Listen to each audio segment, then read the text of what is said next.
Hello. Pegasus academy के math section में आपका स्वागत है। और हम लोग स्टैंडर्ड 10 के लिए ये वीडियो बना रहे हैं। हमने टॉपिक स्टार्ट किया था linear equation in two variable, जिसमें हमने टाइप स्टार्ट कर दिया था, यानी मेथड स्टार्ट कर दी थी एलिमिनेशन मेथड, जिसमें मैंने टाइप 1 के बारे में आपको बताया था। आई थिंक एक क्वेश्चन भी हुआ था।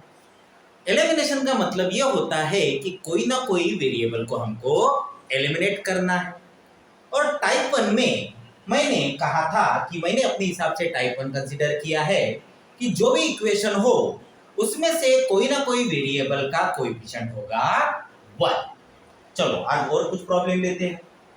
Now solve 2x plus y is equal to 4 and 4x minus 3y is equal to minus 2।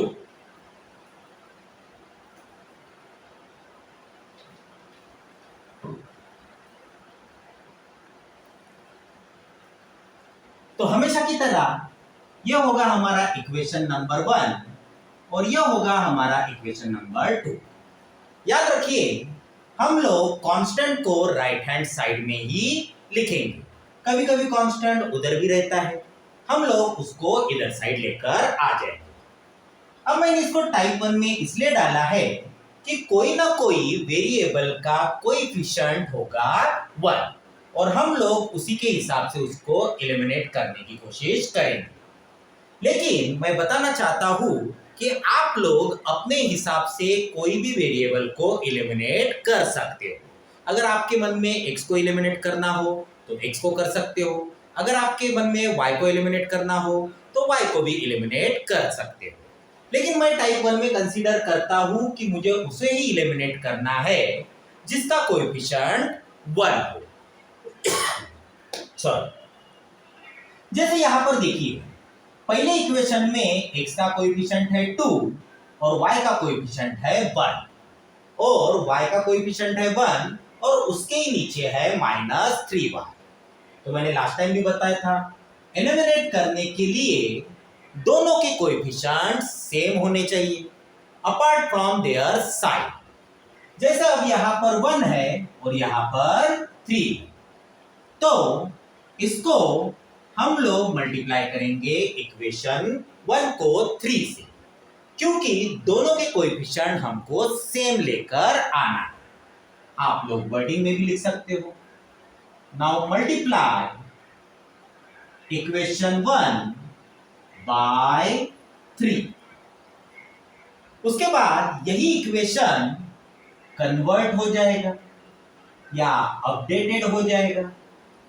यह था हमारा इक्वेशन 1, जिसको अब हम लोग 3 से मल्टीप्लाई कर रहे हैं। अगर हमने 3 से मल्टीप्लाई किया तो ये हो जाएगा 3 into 2 6x plus 3y and that is equal to 12। यानी ये हो गया हमारा इक्वेशन नंबर 3।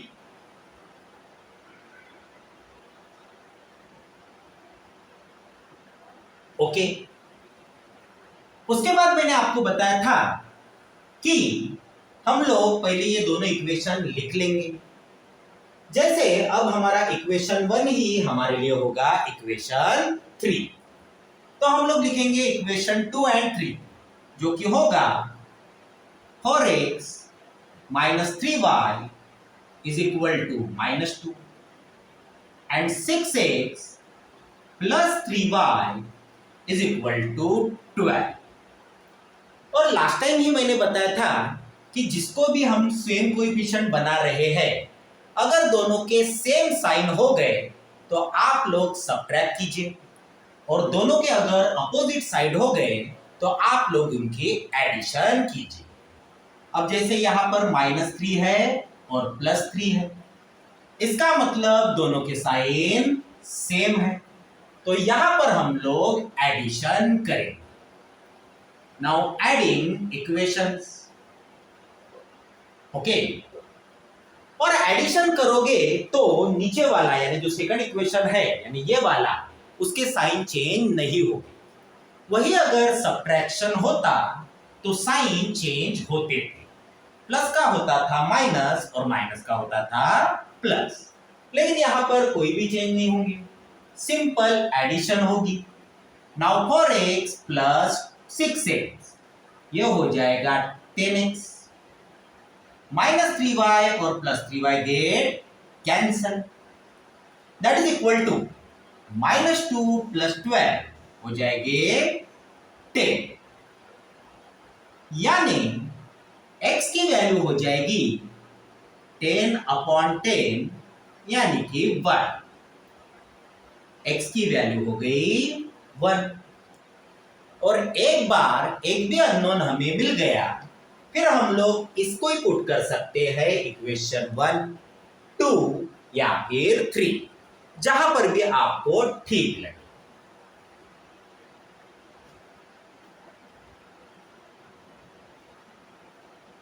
मिटा देता हूं। x की वैल्यू आई थी 1। Now put x is equal to 1 in equation 1 में ही पुट करेंगे, तो इक्वेशन 1 बिकम 2x, लेकिन x के बदले तो आप बोलेंगे 1 plus y that is equal to 4। Now 2 into 1 2 होगा, plus y that is equal to 4, और हमको निकालना है y, तो 4 ये शिफ्ट हो जाएगा, प्लस है तो माइनस, एंड 4 माइनस 2 हो गया 2, यानी y की भी वैल्यू हमारे पास आ गई। सो हेंस सॉल्यूशन E, और सॉल्यूशन में पहले x बाद में y, तो x था 1 और y की वैल्यू है 2, that's your answer, write down.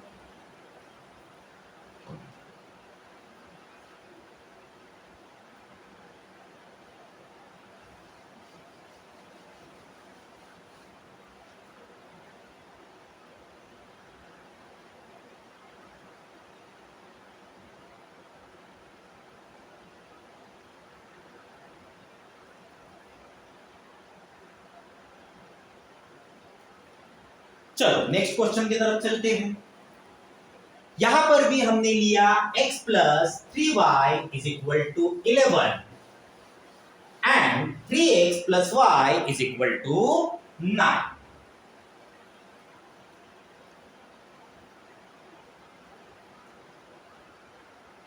फिर से वही, इसको भी हम लोग टाइप 1 में कंसीडर करेंगे। यहां पर पहली इक्वेशन में x का कोएफिशिएंट है 1 और सेकंड इक्वेशन में y का कोएफिशिएंट है 1। अब ऐसे वक्त आपकी मर्जी, किसी को भी एलिमिनेट कर सकते हो। अगर आपको x को एलिमिनेट करना है तो x को एलिमिनेट कीजिए, और अगर y को एलिमिनेट करना है तो y को एलिमिनेट कीजिए। मैं यहां पर y को एलिमिनेट करना चाहता हूं, यानी उसके लिए मुझे मल्टीप्लाई करना पड़ेगा इक्वेशन 2 को 3 से। क्यों करना पड़ा? क्योंकि यहां पर 3y है तो यहां पर भी 3y ही चाहिए। हम लोग लिख लेते हैं, नाउ मल्टीप्लाई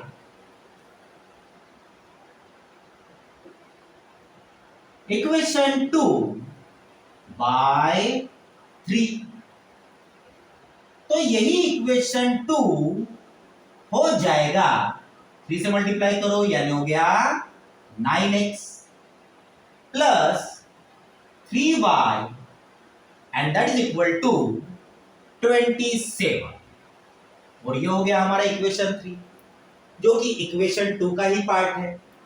और फिलहाल हमको इक्वेशन 2 की अब जरूरत नहीं, यानी हमको जरूरत है इक्वेशन 1 और इक्वेशन 3 की। चलो लिख लेते हैं। सो x plus 3y is equal to 11 and 9x plus 3y that is equal to 27। अब दोनों के कोएफिशिएंट सेम हो गए, लेकिन इस बार दोनों की साइन सेम है, और जब सेम साइन होती है तो हम लोग लेते हैं सब्ट्रैक्शन।